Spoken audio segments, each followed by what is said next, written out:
Right, now we'll just get a couple of minutes going. Hang on. G'day, Yodie. Can you hear me?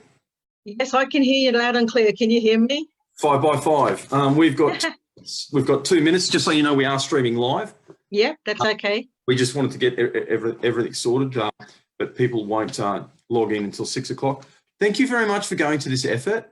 I'm really thrilled to see you. It's really, really cool. So I'm so excited about this. I've got to tell you.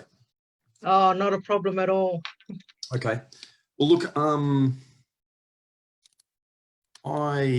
if we just get that. Okay, you good with that? All right. Just about to tick over to 6 o'clock, and as soon as that happens, we'll kick off. And have you been? Very well. Busy? Yeah, like nervous about this, but very, very well. So. All right. Well, to all listeners of Northern Vibe, good evening. My name is Matthew Maloney. I am the host of Northern Vibe, and I'm for those that for new people who have tuned in. I'm a passionate North Queenslander. Love living in Cairns, and am keen on forming a new state. Now, this podcast it's only our 3rd edition so far, but our numbers have been if I can come out and say it's surprisingly high, considering that we've come in pretty cold, and it's only our 3rd podcast. Like the last one was just under 500, and that's been an exponential growth from, I think it was 300 was our, 250 was our first. So if these numbers continue, we're going to be really, really happy with that. Obviously, can you please share and like our page and tell our friends? I've got some really, really great guests coming up. Almost as good as my guest today, if I can make the observation. And indeed, my guest today is Yodie Batzke Independent. She's a very active member of Cairns and North Queensland communities.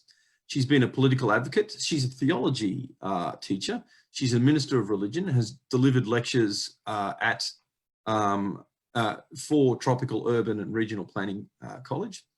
She's stood as an independent in state, local and federal arenas, mostly as an independent, but she was a member of Clive Palmer's United Australia Party. She's married with 4 children and 1 grandchild. Mm-hmm. 2 grandchildren. 2 grandchildren, thank you very much. Grandchildren. Okay, well, that's cool. Update your webpage.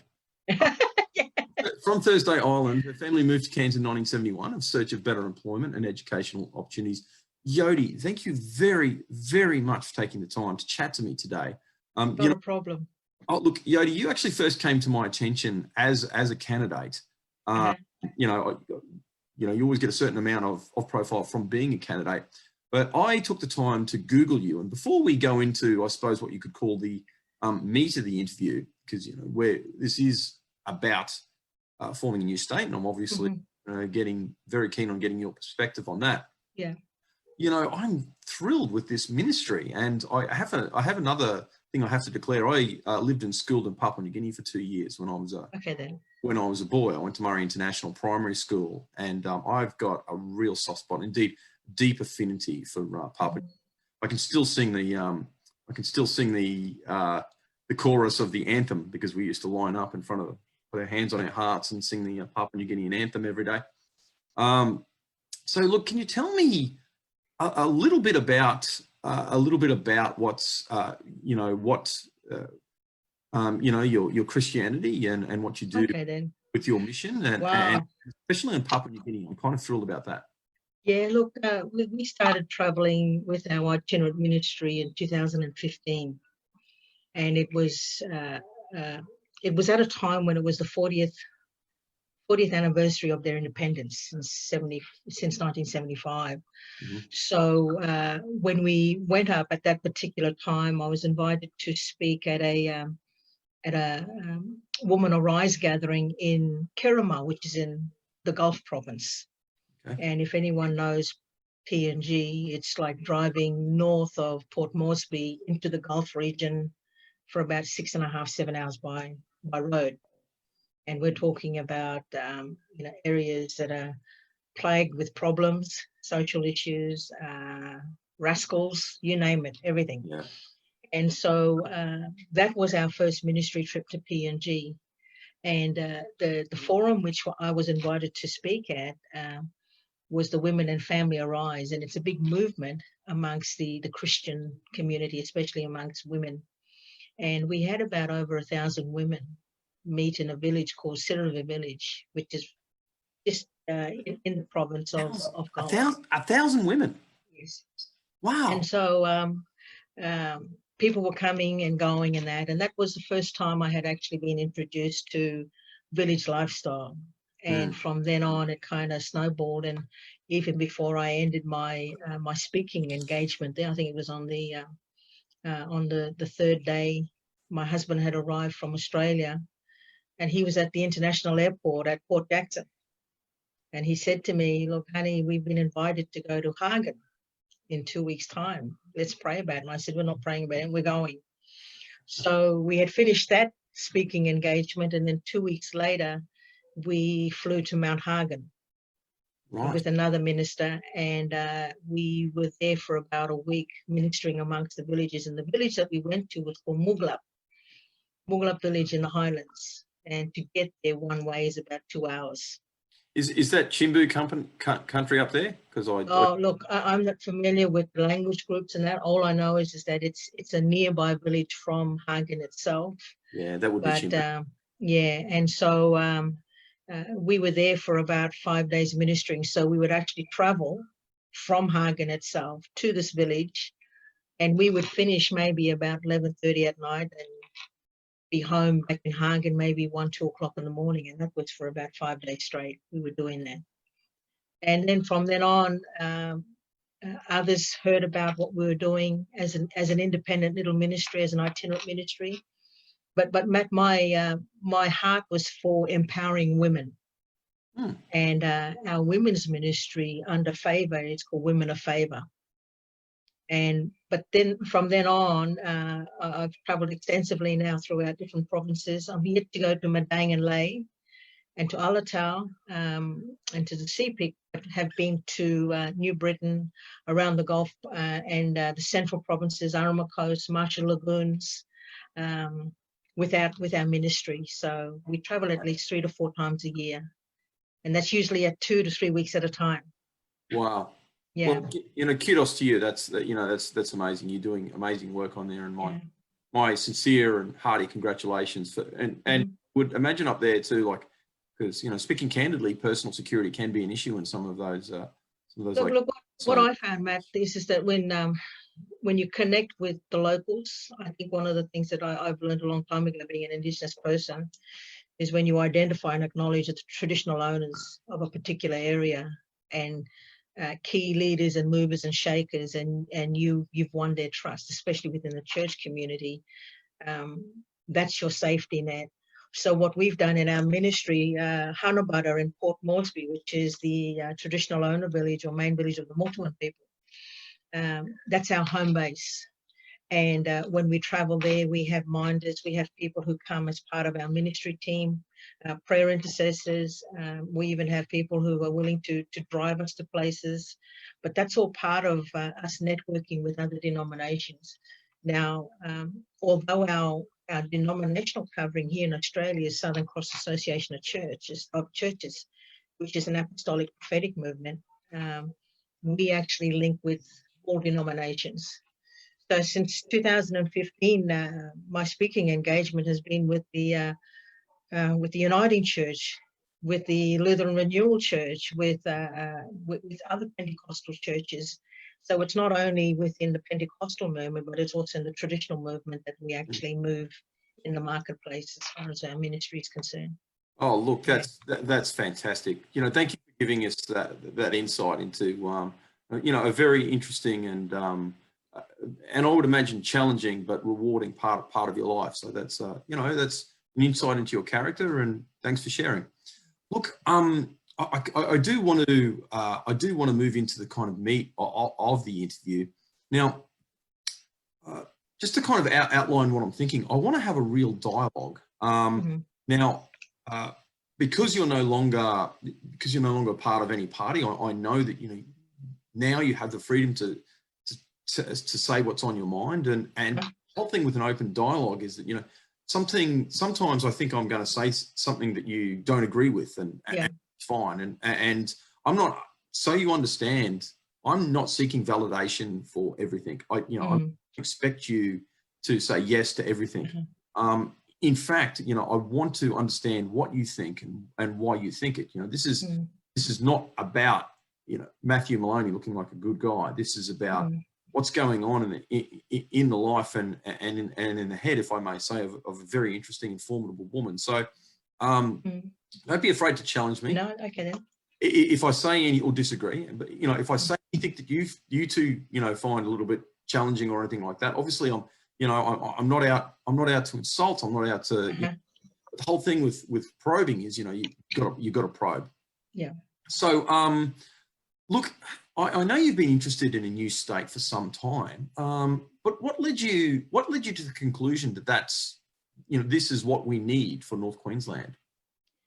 Look, I think, Matt, and it's call it rhetoric, call it whatever you want, but we keep hearing that the Southeast region is always getting the mighty dollar.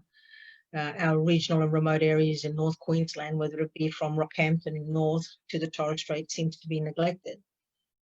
But I'm taking a different view on this. I firmly believe that, and you know, people can agree or disagree, but a lot of our state's export earnings is coming from our regional and remote areas. And when you look at the economic base of our regional remote areas that's able to produce that export earnings, you've got to ask the question, well, if we can produce that type of export earnings, although we have Ports North, which is a government-owned entity, owning 2 of those major ports here in North Queensland, but we still have that potential of those export earnings, then we should be able to be more independent in our governance structures. And look, I think you've nailed it. Look, part of the job of Boot Brisbane, the new state organisation that I'm part of, is advocacy. Well, the main thing is advocacy, but part of that is, of course, providing the facts and figures around it. Now, I encourage you and anyone else who's interested that, you know, we've got some very good facts, figures and statistics in regards to just how much money we earn. And indeed, I'd also like to make the observation that we've spoken to Professor Bernard Salt about this.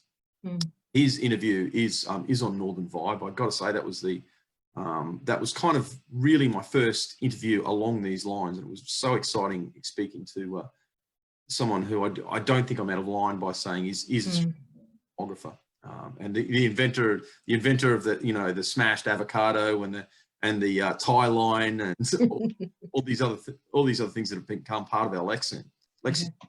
And look, he's indicated that you know, once you hit the 1 million people mark, and depending on where you draw the line, like if you draw, and we have no official policy on this, we just have discussion points, but let's say you draw the line just south of Gladstone. Really, to paraphrase, and you know, the stats on our website back me up, and indeed stats from other research organisations which we've included there. We can afford it with people, and really, that, you know, they're the 2 kind of practical things. But did make the indication that he believes we need a moral case. He said, look, right now people, and we have to speak candidly, you know, right now people aren't galvanized about this issue. And personally, I kind of don't see why, because I don't understand why people don't want to be in control of their own future, why they don't want to empower themselves, where they don't want to have a certain degree of autonomy. And that gives me a good segue into the Indigenous side of things. Obviously, being an Indigenous person, I'm kind of keen on that perspective. I know you're not just limited to that. You know, your identity, your intelligence, and, you know, the other things that you're doing. So it's more than just about that. But when I see the Indigenous arguments for idea of people wanting to have more control of their lives, wanting to have more of a political voice, wanting to have all these sorts of things, it really resonates with me, because I'm in North Queensland. Kind of say, well, do I feel disempowered by the critical mass of electorates in the southeast corner? Yes. Health being taken away from us? Yes. Do we control over the issues of our lifestyle because because out of the 93 state electorates in Queensland, 73 are within a 250-kilometre radius of the Brisbane CBD. Does that mean we lose power? Because that's only 20 elected representatives for the rest of the state, Yodie. And I kind of get how Indigenous people feel, and this is why I made the qualification before. Now, I genuinely think that a new state is the best way forward for Indigenous people, because it's something that maintains and upholds democracy rather than distorts it on something that I've always, and again, like, I'm not expecting you to validate this. I'm just genuinely you think. Me personally, I'm mixed race. I do identity politics, like and I totally respect and understand it. I have a deep feeling of that, but it's not me. Like, I want to be judged, to quote Martin Luther King, by the content of my character rather than anything else. But I think if we get this new state, it's going to be disproportionately Indigenous, and purely because of that, that means we are already getting. It's important to note that, generally speaking, in Australia, we're getting a lot more Indigenous people getting elected, and it's not because they're Indigenous; it's because they're competent, they're capable. You know, they're great representatives. They care about the community. They're connected. We're going to get that a lot more in a new state. That's actually at a state level. Now, think of it federally though too. When we get, 12 new senators, just purely because of the demographic of a new state. If you drew the line round about, slightly south of Gladstone, let's say, for discussion only, think of how many people are going to be elected to the Senate. Like, they're just naturally going to be Indigenous people. And think of what it's going to mean for people being able to take control. So, well, you know what? We actually do want to kind of make laws. Yes, we want economic advancement. We get that. But there are some things that we want to protect. And having said that, there are some things that we're willing to sacrifice for our economic development and to be part of the Australia, the collective Australian future. I'd really like to comment and take on that. Look, my thoughts on a separate state, for those that may not know, it's nothing new. Way back in, I think it was 2012, I was part of the North Queensland Party that was chaired by Beatrice Booth. And Beatrice Booth was the former Queensland Chambers of Commerce chairperson. And at that time, the narrative that we were basically promoting, try and build a membership base so the party could be registered in time for state elections to be held at that particular time, the coming state elections. It was about the lack of resources coming to the North, although the North was producing all of the state's GST, yet we weren't, or the state's export earnings, and we weren't receiving anything back. But over the years, when I've had a look at why is that so, and first of all, yes, we have a high Indigenous population. We have the majority of local government associations out of the 77 in far north Queensland. And my issue, though, Matt, is that in order for us to sustain a separate state, we're needing the population mass. And my concern is that our current government, both federal and state, have controlled the population growth in North Queensland. And how do they control the population growth? Well, it's your essential services. We're crying out for dams, we're crying out for roads, we're crying out for better health systems, we're crying out for better access, we're crying out for cheaper airfares, we're crying out for all of these things, but it's very slow coming from the government. And that is one way of drip feeding the North and stopping our growth, because you and I both know, in order for us to have a separate state, we also must have the population base. And then the Electoral Commission will determine what the electoral region, or what the state boundary, where it would be. At the present time, for the seat of Cook, and that's I'm running for the seat of Cook. We're taking in Mareeba, Port Douglas, Mossman, all the way up to the Torres Straits.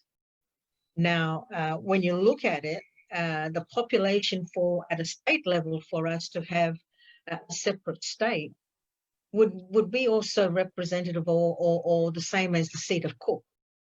Now that is about 90,000 or so. I think it was 150,000. I'm not too sure. But when you look at it, we actually have to see how the government's controlling our population growth, because we're needing that population growth to go back to the AEC and also to say, hey, we are busting at the seams here. We are overpopulated. We are needing another electorate. If not, we have the right to be a separate state. But the government is controlling that. And, you know, the narrative that I'm looking at, and I have been for a while, and people think, well, you know, your thinking is just beyond what anyone else is thinking. I firmly believe that no one's talking about our future fund, about our sovereign wealth, this nation's sovereign wealth. And if you have a look at the charter in which it was established under the Rudd government at the time, I'm sorry, the Howard government at the time, and with Costello as I think he was the treasurer, we couldn't have our natural resources as our sovereign wealth. Something else had to be used to basically look at our future fund. And so our health is used as part of that future fund. Aboriginal and Torres Strait Islander land and sea and fishing industry last year was also included in that future fund. Now, where I'm going with that is that part of that future fund is also infrastructure. So we're talking about major bridges, we're talking about tollways, we're talking about government buildings that are being maintained and managed under by property managers. They are assets that the government has that actually contributes to the future fund. The problem is that most of that is in the southeast region. That's why they're always doing, you know, people saying, Yodie, you're off the mark. And I said, well, how many tunnels does Brisbane need? Yeah. How many new rail systems does Brisbane need? How many new overpasses that Brisbane needs? And pedestrian crossings. And pedestrian crossings. Bridges, yeah. Yeah, precisely. See, we're talking about bricks and mortar infrastructure that generates and contributes to our nation's future fund. Look, that's exactly right. You know, you've nailed it, because and you get a really circular response with that. You know, we're all familiar with the Pareto principle. That is the big get bigger, and you know the small get smaller, or the Matthew principle. You know, from Matthew, where the greatest goes to those who already have. And look, that's the recognition. That's a recognition of a reality. Because you end up with better infrastructure and opportunity down there, more people go down there. Yes. But that infrastructure and opportunity is being built off our sweat, and it's kind exactly. of and it means, and I find this real dissonance. You know, there are so many things. I find this real dissonance with with people, especially urban kind of white people down in Brisbane. When I'm kind of talking to them, they go, "Oh, Matt, you're from North Queensland. Yeah, you've had a fair bit to do with Indigenous people. Yes." And, you know, sometimes we get to discuss issues of sovereignty and all that sort of stuff. And, well, you know, Indigenous people are my, you know, they go to the same church. You know, I can kind of tell listening to those people, and I want to frame this really, really politely so I don't come across as being rude to the people of the Southeast, because it's not how I feel, but they kind of don't get it. That they see Indigenous people as like a problem or an issue, whereas I see Indigenous people as my neighbours and the people I go to church with and the people I go to football with and the people that, you know, I don't see Indigenous people as an issue to solve. I see them as my fellow citizens, as the people whom I care about.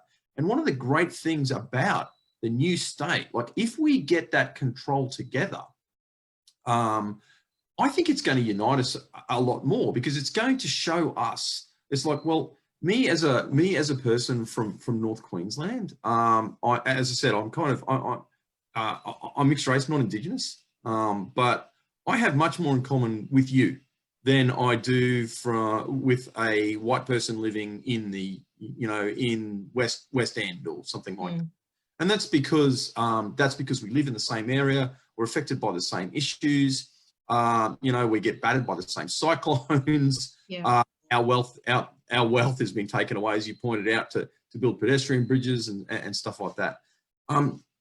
So I see this as uniting our future, because, you know, to me that's a bit of a big deal, because especially with all this recent. I think, look, Matt, in my launch campaign launch, I did a video of it because we weren't allowed to go to the communities. But what I actually mentioned in that is that Far North Queensland is seen as a social welfare dependent region. And if you have a look at it, the biggest employer within Far North Queensland is not our agricultural industry. It's not our mining industry. It's actually our health and our social welfare.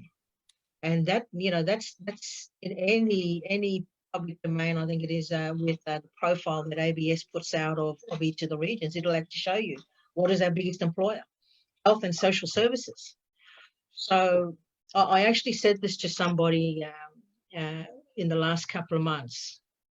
And I said to them, you know, I don't like how the state government is controlling how local government is planning.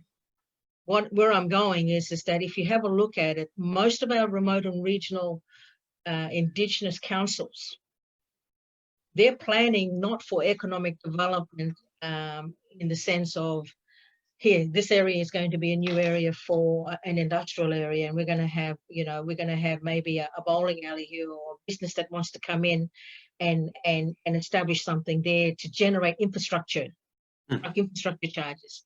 You know what our local government associations in remote communities are planning? How to put up social housing, how to put up public housing.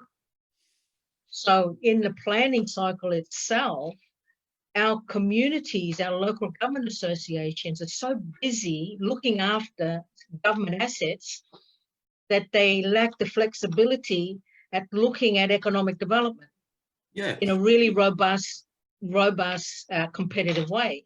Exactly. I actually think, yeah. And it puts the government at the center of people's lives. Yeah. And that takes away their autonomy, and that takes away, like, when I'm talking to well-meaning people who are outside of it, and again, I'm kind of going to come back to the Indigenous issue, because people talk, you know, say, well, why can't Indigenous people be in control of their own futures? Why can't, you know, they control their wealth? Why can't? And I nod along and go, yeah. Well, why can't I?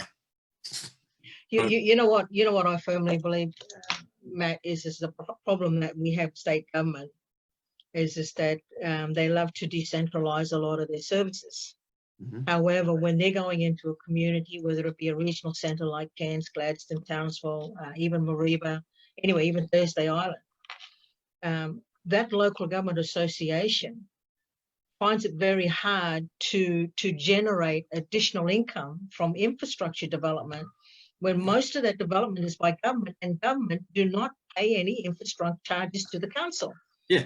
So if they're wanting new sewage, roads, or water, that comes at the cost of the government, yet the state will put up this new building on prime location, and I'm a straight shooter, and they pay jack crap for infrastructure. So you have a council now that have to wear the cost for that additional development.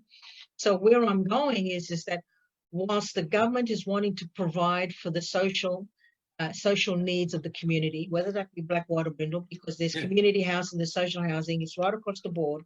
Exactly. At the same time, they don't want to pay for the infrastructure that needs to be developed.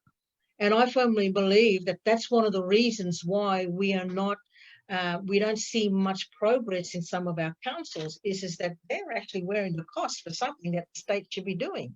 It's nice putting up these things, and we have to house people. I said to someone, it's a human right to have shelter, food, clothing, water, and a good health system. It's the government's mutual obligation. They should be doing that. But at the same time, it comes at a cost to the local government associations. I'm all for the work for Queensland funding that the Queensland government is giving to the local government to maintain the roads. But it's not new money. It's money that is just providing ongoing employment to maintain state assets.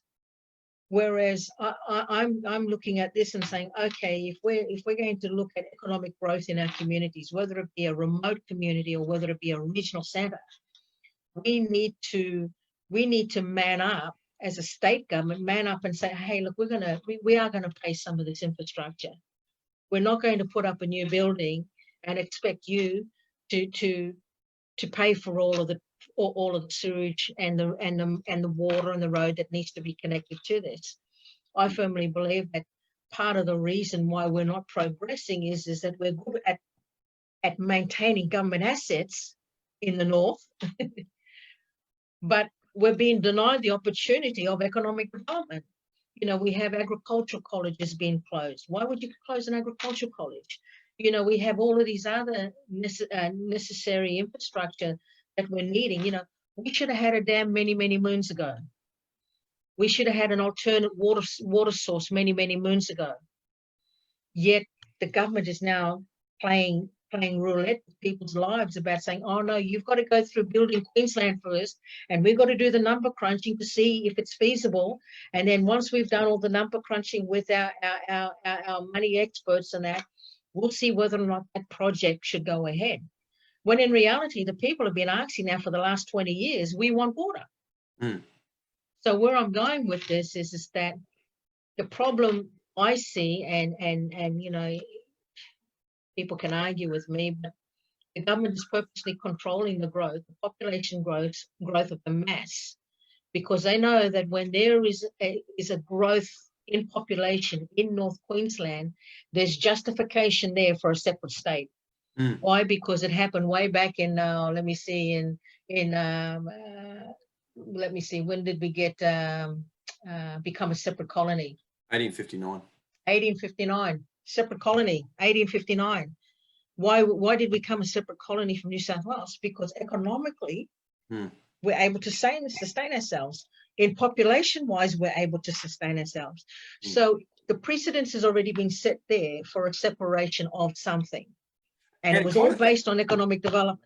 And it kind of makes sense because, you know, there's a number of strategies that the great thing about these podcasts is, you know, I get to pick the brains of a lot of intelligent people who come at things from a different kind of take where I do, and I see those issues. You know, I kind of never really thought of things that way. But one of the other issues that I like to discuss, and a strategy that I firmly believe that Boot Brisbane and other new state organisations need to come up with is, we need to prove that it's actually in the interests of the state New South Queensland, if I can call them that. It will be in the benefits of New South Queensland, because they'll get, you know, more control over some assets, and they're going to have, again, if we draw the line round about, you know, just south of Gladstone, they'll still have plenty of space and plenty of industries where they can make their money, but they're going to have to take a little bit more seriously. Like right now, the way I see it, I suspect you're right. I suspect there is, you know, there is a, when they're sitting down and looking at all the wealth where the creation is disproportionately happening, and going, well, we need to really stop those people from breaking off, because if not, it means, you know, no new pedestrian crossings. It means no new bridges, no new Clem Jones tunnels, no new those sorts of things. And, you know, we want that. We want the wealth heading into our area. But it's going to benefit the southeast corner too, because when they'll have to look west then at their farmers and say, hey, you know, we're going to have to make you a little bit more relevant. We're going to have to give you more of a voice.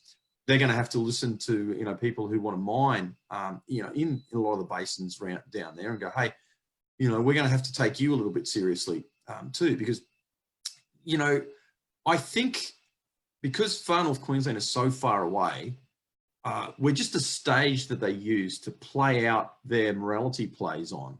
So this is my take on it, Matt. I'm a big supporter of constitutional recognition of our First Nation people. And someone said to me, why? And I said, I learned a long time ago as a former chairperson of an Aboriginal Torres Strait Islander regional council in the southeast region of New South Wales, which took in ACT. I said, I learned a long time ago that the funds that the government gives towards Indigenous affairs is discretionary funds. And they looked at me and I said, until we get recognised in our constitution, it is at the government's discretion that our needs are funded or met. And I said this in a Senate inquiry on constitutional recognition when Senator Nova Peris was the member, or the Senate member for Northern Territory, the Labor senator, and we had an audience with her here in Cairns at the Regional Council Chambers, and this is back in, I think it was 2017. And I actually said in my presentation that until we get constitutionally recognised in the Constitution, if the government doesn't want to fund something for us, it won't happen. Why? Because we're seen as the, how could I put it? This is how I described it. We're like the sub-account to the government's main bank account. And anyone that has an S1 and an S2, if you're wanting to put money aside in an S2 account on that for that rainy day, you put it in the S2 account, and then all of a sudden, when your S1 account is run out and you want to balance out the shortfalls, you draw from the S2 account and put it in the S1 account and start utilizing it for other things. I said, we see that so many times. I said, you know, we saw it with the federal government, where they had cut back 100 and something Indigenous programs to only 7.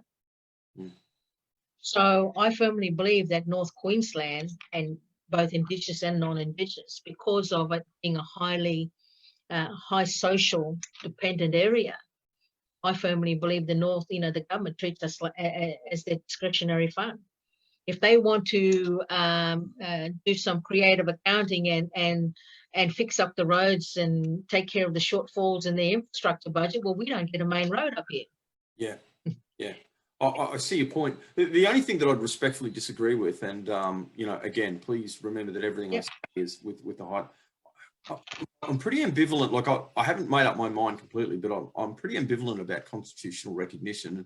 And one of my main reasons is because, you know, then it kind of like I see that as more divisive.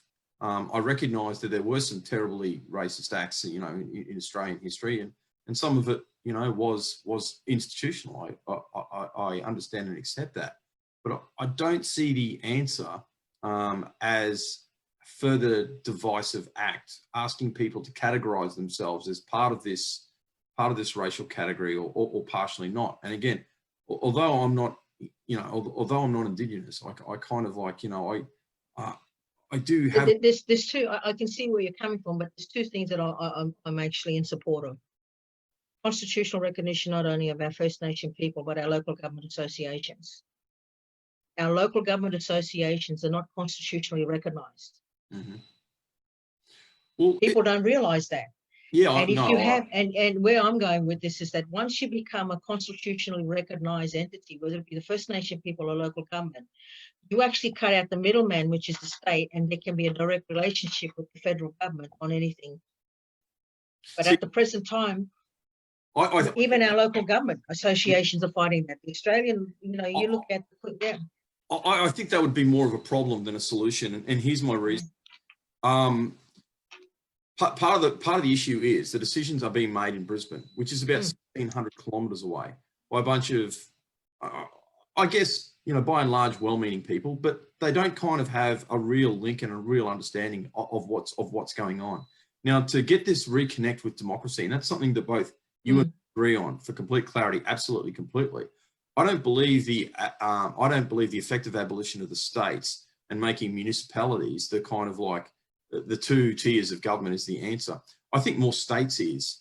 The federation exists because that is the, you know, the Commonwealth government exists because the states say it's not the other way around. So and if you recognised local governments in the Constitution and they did actually have some constitutional power, well, imagine the politics that the federal government could play with that. So, you know, they would be able to completely and utterly smash the states, which would mean less power. Because right now, you know, the way it's supposed to happen is with competitive federalism, rather than too much cooperation, because you can really have too much cooperation. I kind of don't like co-op. If you look at, let's say, law enforcement, one of the big issues when the Queensland Police put forward all those bikie laws, now side arguments as to whether or not it was, you know, it was an okay thing to do to outlaw groups. You know, putting aside that argument, okay, and that's another issue in itself. But it was very, very effective for at least a couple of months. We had large amounts of outlaw motorcycle gangs and other really serious criminals moving to Bali. Like the Bali police were screaming, but so were the other states. Yeah. Now, I know that, you know, at some of the commissioners' meetings, they were sitting down and going, you know, you're sending us all your bikies because you're chasing them out of Queensland. And the talk ended up being not like, oh, well, we have to do the same thing as well. The talk ended up being is like, you're a little bit too effective. You're competing too well. Can you scale it back and be less competitive? Now, Yodie, you think about the implications for that. So if you have a group of people who are being a little bit too cooperative, they're not competing all that much, and you have these bloated states where they can kind of distort things, as we alluded to, and we agree on before, that's really not healthy. I think the answers are more states, more decentralization in the form of more states, greater, and again, that's going to give greater power. It's going to have people, more people closer to the decision-making process, and going and speaking to your local MP would mean something. It would actually mean something, because look, the other side as to why I firmly believe we're needing to have our local government associations acknowledged somehow within the Constitution is currently the dynamics in North Queensland, and I'll take the Torres Straits as an example. We have local government associations that are not receiving infrastructure dollar from the state to help them in their planning of their infrastructure needs, in the major infrastructure projects. What's actually happening is that the state is giving it to a Commonwealth agency who is then giving it to the local government. And where I'm going with this is that the whole idea of recognizing our local government will bring, I firmly believe, more accountability on how the state is actually treating local government. You know, we have a delegation that's heading down next month or at the end of this month with all of, you know, that's the Far North Queensland Regional Organisation of Councils. How much it's all the local, yeah. How much of that was to do with, you know, amalgamation, and how much could be solved by de-amalgamation? Again, like remembering that kind of like, you know, with the formation of a new state, that's going to have, and I tried to discuss this the other day with Costigan, to kind of explain to him, look, the formation of a new state is not just going to mean a lot for the people of North Queensland or the people of New South Queensland for that matter. It's going to reinvigorate, it really will, I believe this firmly, will reinvigorate the federation. So we are going to have a high degree of, again, competitive rather than cooperative federalism going on. That's where I think the answers are. Like, rather than giving too much power to yet another layer of government that, you know, and really, you know, there's that's opening a can of worms. Like, you know, just how democratically accountable would they be? To whom precisely? What's going to be their ambit? Like, are we going to end up with municipal police services? Because right now that, you know, they're just doing rates and rubbish. I do like the state system where all these different states are fundamentally supposed to be kind of like little countries united by a desire to defend themselves if someone comes to get them. I look at it this way. A lot of people think it's just roads, rubbish and sewerage. But there's a whole planning aspect here that both state and federal, whilst they're wanting to do something, say, for instance, putting up a new Commonwealth building or a state building, they still have to comply to the local planning laws. They still have to do something in accordance to what that council is actually doing as far as their planning schemes, whether it be for a new social housing or a new government building. They still have to comply to planning laws. And I think that's one of the things that people tend to disregard at a local government level. And I think my appreciation for how involved local government agencies are or organisations are is, I mean, it's been now for, I think, my involvement with various committees within the Cairns region, and just recently in the last 2 years on the First People Advisory Group with the Cairns Regional Council. I've made it my business to understand how local government works. And that appreciation has given me an understanding that while it's more than looking after, you know, dogs and cats and making sure they're licensed and making sure our sewage is running and we're not putting different things down the sewer to block it up, and making sure we have decent water infrastructure, aging ones replaced, and better roads, and flood mitigations and everything else. There's something else that they're doing, and that's got to do with planning for the future growth of a city. Now, that's why I firmly believe that more respect should be given to our local government, because when we become a separate state, or whether it be in 5 years, 10 years, or 20 years time, it is the local government that has to implement all of those state activities or provide an opportunity for planning. Okay, state government comes in and says, okay, we're going to have a state government precinct. And often the state does that. They acquire certain land and they make that industrial, and then people can either lease it or buy that land off the state. So at the same time that's happening, they have to comply with local government planning laws with road and infrastructure. So I think where I'm coming from here is that greater respect needs to be given to the local government associations that at the end of the day are the workhorse for the state. We have a local member here for the Cedar Cook. She's continually on behalf of the current Queensland government promising this, promising that, and they've got this and that, and we see Work Queensland. It's a great initiative, and I support it 150%. But without the local government implementing that program, it's only a state wish. I think what happens, and this is the narrative that I'm looking at, is that we're needing to respect the various tiers of government within the state, and it's going to help it become a better state. You can actually separate the state and say, okay, we're gonna have our own government agency for this, that, and the other, or separate territory for this, that, and the other. But it is still needing a local government association to implement some of those things that people are wanting.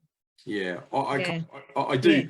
Yeah. There are some, look, we're getting down right in the nitty gritty. I do get your point. There are some kind of things that I disagree with a little bit, but they're so inconsequential that it's not worth continuing that line. But see, Matt, it might be, it may not be seen as a priority to you, but when you start talking to people who are on the ground, who are working day in, day out on things, whether it be on council, whether it be just farmers, agriculturalists, or cottage industry, little businesses, to them, at some point, a separate state is neither here or there. They're just concerned about getting water on the table, or food on the table, or better roads so we can actually have our trucks traveling from the north to the south in taking produces. Yeah. And I think where I'm coming on this is that it needs to be a cooperative approach between the state, between local government, between federal, but at the same time, it's got to be reflective really of the what's the word? The inconsistency or lack of funding. There's so many shortfalls. You look at, I don't know what the new tunnel in Brisbane's going to cost. Yeah. I can tell you, a hospital. It's going to cost us a hospital. But it's the same thing. Look, I can understand where you're coming from, but I'm looking from a different approach, because at the end of the day, someone's got to be helping someone implement something. And usually state government and federal are looking at local government to implement their programs. Yeah, I get that.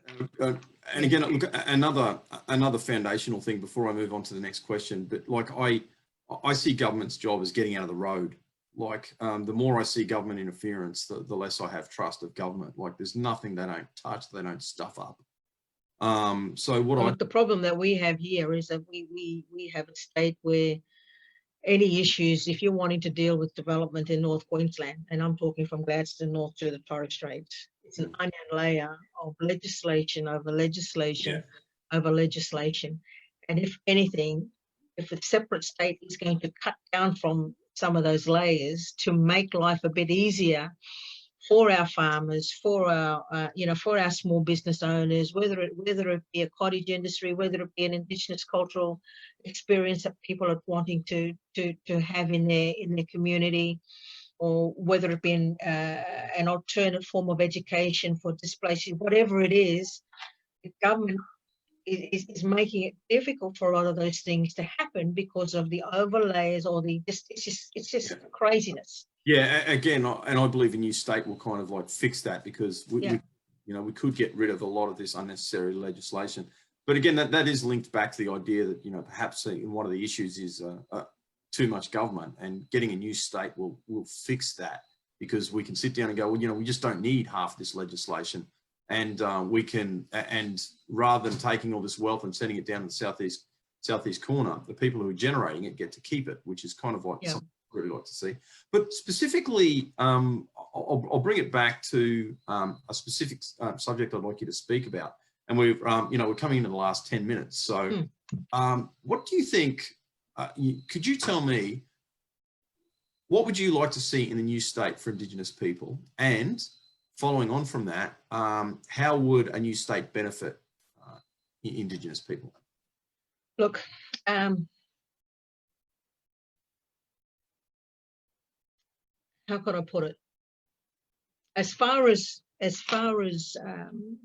our Indigenous communities, one of the things that is causing great difficulties is, once again, legislation that's preventing them from participating actively in economic development.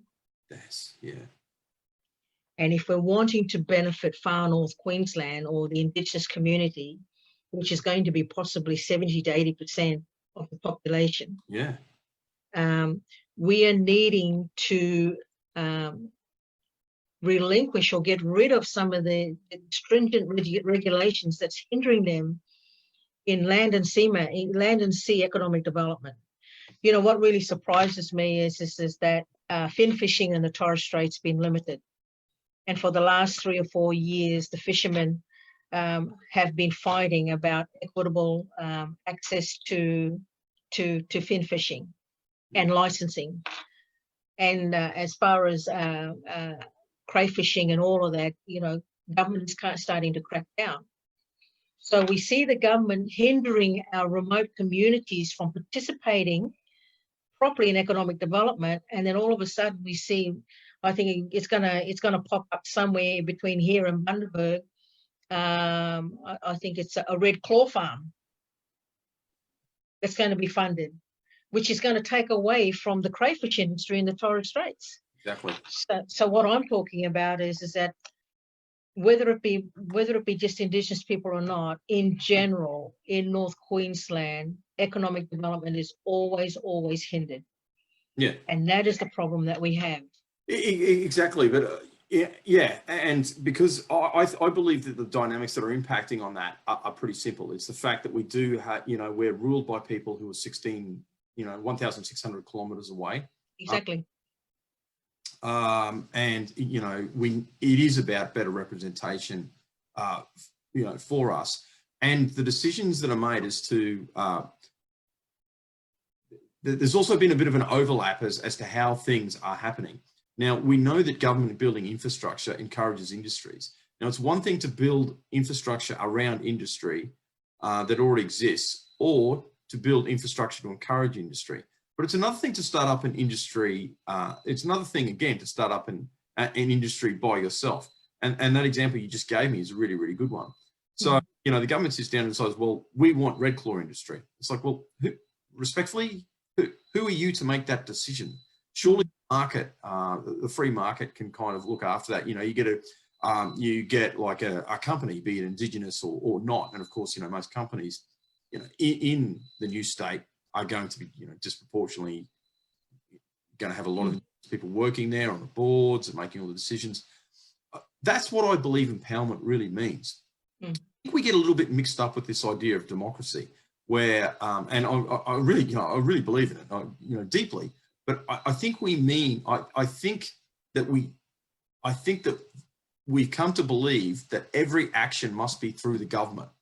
And unless an action is done through the government, it's not democratic. I don't believe that's why democracy could and should. No, I believe in people power. I believe in the grassroots saying, "Hey, this is what we need," and really stepping out with boldness, audax at fidelis. Oh, yes. You know, stepping out and saying, "No, we're going to, under self-determination and greater autonomy, this is what we're wanting as a region."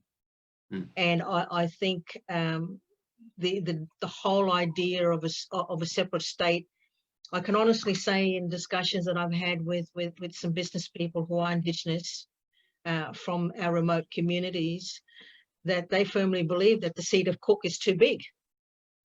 They firmly believe that that actually should have a second seat. If Absolutely. They're not going to have a second, it's too big. I mean, look, I've just done a day trip. Started out in Mariba, went to a business chamber luncheon there, ended up in Mount Malloy, visiting businesses there, down to Gelatin, Mossman, Port Douglas, and back in Cairns. And I'm thinking, you know, that's one day, and I haven't even done the whole seat of Cook. Do you think Indigenous people could be galvanised by the new state issue? Like, do you think that they could be like part of the grassroots movement to kind of make this happen? Look, you know what? If someone said to the Indigenous people, would they be behind this? I don't think you'll get too many saying no. I think at the present time, people are fed up of being neglected. And given that the issues in our remote and regional communities are unique, when you're talking about different clan groups and different custom and laws, and I'm not talking about LAW, I'm talking about LORE. It's different from the East Coast to the West Coast. Oh, absolutely. So that in itself, you know, we not only have, put it bluntly, white man law that dictates how things are done, we also have blackfella bummer law that dictates on how a community group or a society will function. And I think that's the problem that we have at the moment is that there's a clash of two values, yet there's not enough recognition of what a region can do when they embrace LORE in some of their decision making. But coming back to accountability, I think, you know, there's a lot of things that we can do to assist in that area as far as governance and developing a region. But if you said to a business person who's Indigenous, what do you think of a separate state? And they say, oh, yeah, let's consider it. Because we have a lot of the wealth of the region coming out from Cape York. And the bottom line is that they're just waiting for an opportunity to thrive in economic development. But we have this law and this law and this law, and we have national park, and we have World Heritage, and we have, you know, I'm not against that. I'm from Woodsea country, Shelburne Bay, and we have 2 national parks on our country. And we understand the management practices that we have to implement, especially from the state. But there's another side of it too, is that, you know, our group plus others are looking at economic development, but we can't do that as yet because government legislation will prevent that. So once again, if that narrative was ever sent out to the Indigenous population in North, I think you would actually have quite a few of them saying, look, you know, let's start talking about this. Well, my next question would be, well, will you be the person that helps galvanise the Indigenous community to help make this happen? Look, Matt, I'm already discussing that with people who I know who are movers and shakers in different regions. Wow. And when a business person says to me, you know, we should have been a separate state because our issues are different, or we should have been a separate seat in the state. Absolutely. A separate state in itself, a separate seat in Queensland itself. You know, people are already talking about that, and that's nothing new. Right. Well, yeah. Look, we're gonna start to wrap things up because we've been for an hour, and there are so many other things that I do want to ask you, but I'm not going to ask them all now because no, that's okay. With your consent, there will be another Yodie interview. Yeah. This has been most interesting and most informative, and it's raised a big list of questions in my mind. But quite seriously, once we get off camera, I'll really speak to you, and I really want to get you involved in our in this movement, because I think we need someone of your calibre and your passion working to galvanise the Indigenous people of North Queensland to help them see that this can be about better representation, and that Indigenous people can get everything that they want. They can get the representation, they can get the empowerment, they can get the economic growth, because they'll be in control of the legislation, or no legislation. Mm-hmm. Right? They might look at it and go, "No, we don't want a law about that. Look, I'll say it very quickly. Can you just leave us alone?" Look, I'll say it very quickly, Matt, because I know time is the essence here. But amongst mainland Torres Strait Islanders and Torres Strait Islanders from the homeland, the whole discussion around greater autonomy has been around now since the mid-90s. This is and the position has been developed, and our business at the time helped develop the mainland Torres Strait Islander narrative for this. It still sits in Hansard in federal government. Well, I believe this is the answer. I sincerely believe that the new state is the issue, and is the way that we can really come together as North Queenslanders, that we can get everything that we both want. Because as I said at the beginning of our discussion, when I hear when you look at the the NAIDOC themes, and when you hear a lot of the speeches of Indigenous leaders, elected, unelected, they all say, oh, we want empowerment, we want autonomy, we want control, we want to be able to decide where we're going to create wealth, we want to be able to decide what we're going to protect, we want to be able to decide these things. And I'm nodding along like I'm a bobblehead. I'm thinking, well, if we all do that together as North Queenslanders, well, first, it's going to empower us. Second, it's going to benefit the rest of the country. And third, it's going to bring back a degree of, and I totally understand, for complete clarity, competing with someone doesn't mean crushing them. No. There is always a degree of cooperation with competing. In fact, competing with someone, a prerequisite of competing with someone is cooperation. You've got to be playing the same game. Mm-hmm. Like, you race. You got to agree to play football together. You got to agree to play, by certain rules. So underlying the, the very concept of the kind of the sort of competition that I'm talking about is an understanding of cooperation. Look, thank you for taking the time to speak to me today, Yodie. And I just want, for all of our viewers out there, she's driving back from Mount Malloy. She's pulled over on the side of the road. She's gone to great lengths to speak to us today. She is, of course, running a campaign, so she is as busy as a one-legged ballerina, or as a one-armed bricklayer in Syria. So the fact that you've taken time out of your busy day to enlighten us with your very unique and insightful perceptions is not going unnoticed or unappreciated. Thank you. Okay. Look, we'll kind of clock off now, but Yodie, I'll be in contact, and I'm quite serious about getting you involved and getting you to help us light the fires in the Cape and Torres regions to get this new state happen. I don't think it can happen until Indigenous people are fully engaged and until they're talking about it. Thank you. Thank Definitely. you. Good evening. God bless. Bye. God bless.